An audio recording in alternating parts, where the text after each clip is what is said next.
If you knew you would die in 7 days, how would you live today?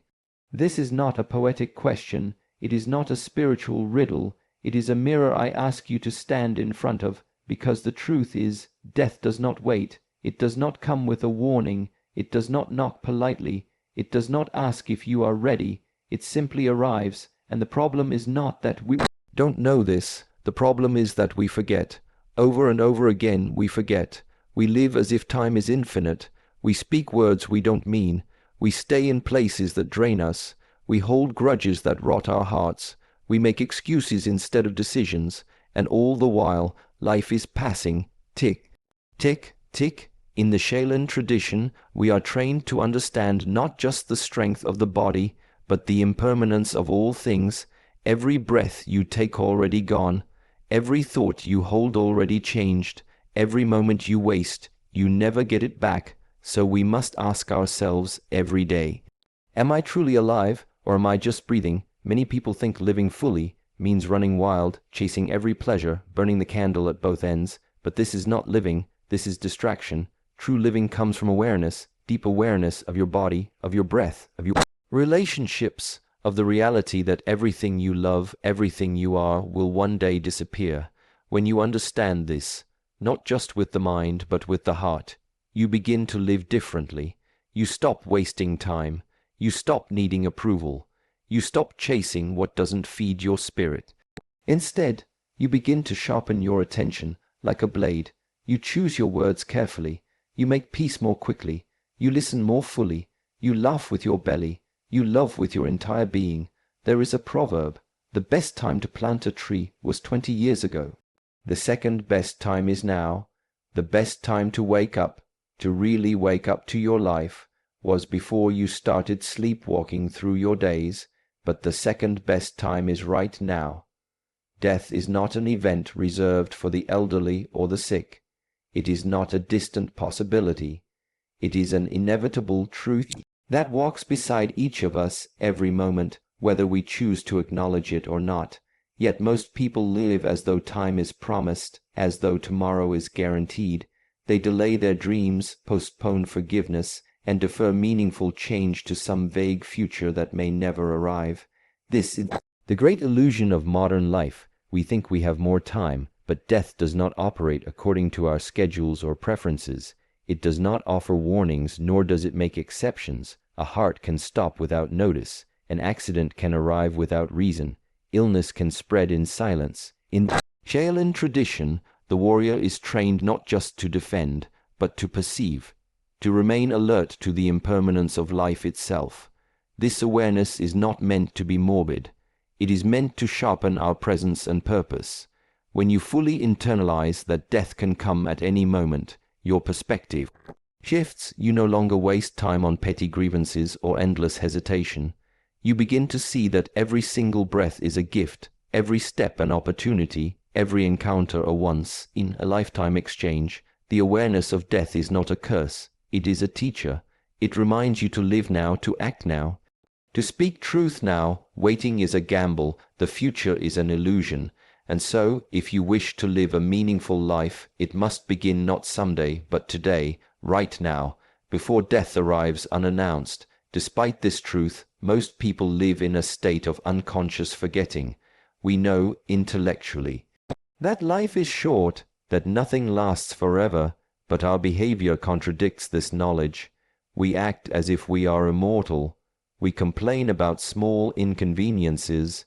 We remain stuck in lifeless routines. We stay in toxic relationships. We keep ourselves busy with distractions rather than essentials. The mind creates stories that shield us from the rawness of impermanence.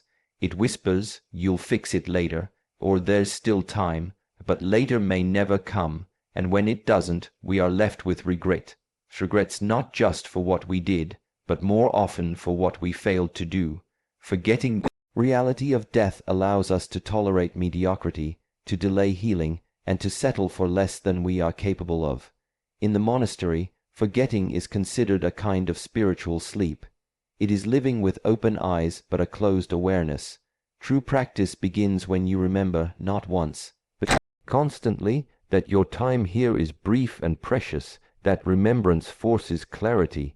You start to see which things are truly meaningful and which are merely noise. You begin to value the moment, not as a cliché, but as a lived truth. You no longer treat your life as a rehearsal, but as the main performance. Forgetting is the default state of the distracted mind. Remembering, on the other hand, is the discipline of the awakened soul. And every day, every hour, you must choose which one you are practicing, because in the end, it is not death that surprises us. It is how little we actually lived before it arrived. Many believe that living fully means seeking intense experiences, traveling to exotic places, or constantly chasing excitement. This misunderstanding leads people to burn themselves out in pursuit of stimulation, mistaking motion for meaning. But a life lived in constant chase is still a life out of balance. True fullness is not about having more, it is about being more present. The depth of your life is not measured by the number of experiences you collect, but by the amount of awareness you bring to each one.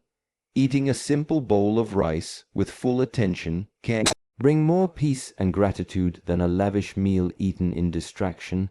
Speaking one honest sentence from the heart can carry more weight than hours of superficial conversation. Living fully is the art of showing up completely to whatever is in front of you, whether it is joy, pain, silence, or connection. This kind of presence cannot be purchased or borrowed. It must be cultivated through mindfulness, humility, and the willingness to slow down.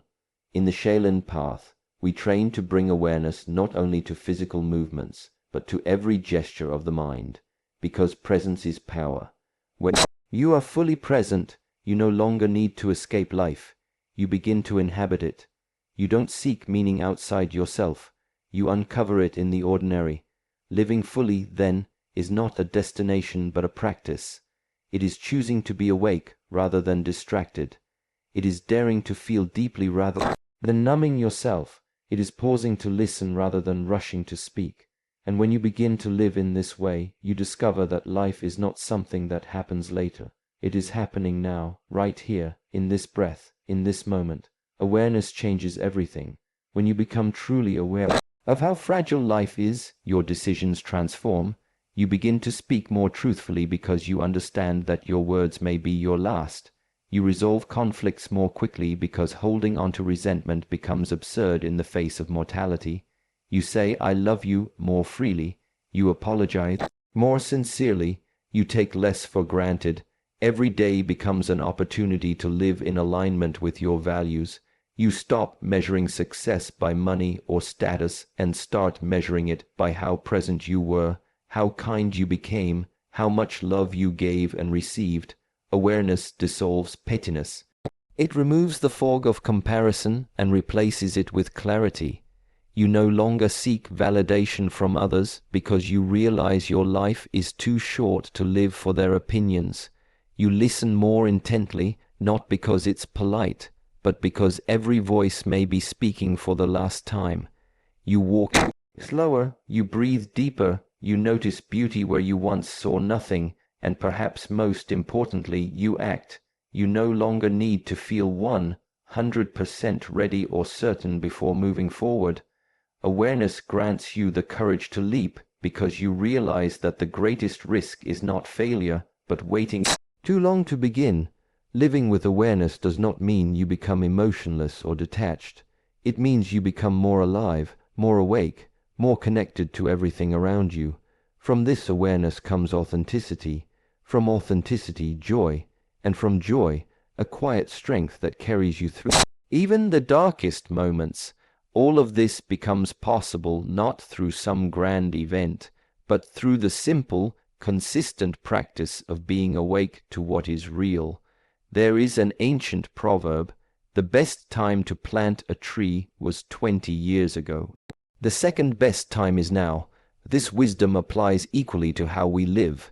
Many people waste time regretting the past. They say, "I should have started sooner. I should have changed earlier. I should have made better choices." But regret is only useful if it leads to right action. The truth is, the past is already gone. You cannot change what has been, but you can choose how to respond now. The moment you decide to wake up, to stop drifting and start living, you step into your power. That decision does not require ideal conditions. It requires courage. Right now, as you are, with whatever tools you have, you can begin. You can choose to put down your distractions, your excuses, your need for perfection. You can decide that today is the day you take yourself seriously, not in a heavy way, but with quiet conviction. You can begin the practice of mindfulness. You can write that letter, start that project, make that phone call, say those words. The door to a meaningful life is always open, but you must walk through it. Too often, people wait. They wait for the pain to stop. They wait for motivation. They wait for clarity. But all of these things come after you act, not before.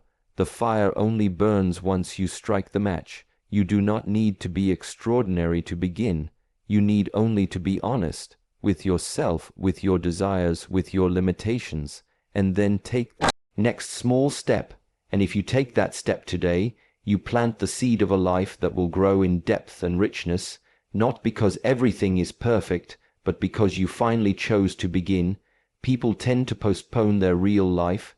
They convince themselves that they'll start living once they retire, once the kids grow up, once they make more money, once they feel more confident, once the world calms down. But postponement is the most dangerous illusion. Life is not waiting for the perfect moment. It is unfolding right now. Every delay in living with purpose is a silent surrender to fear. It is a quiet agreement with mediocrity. Death is not the enemy.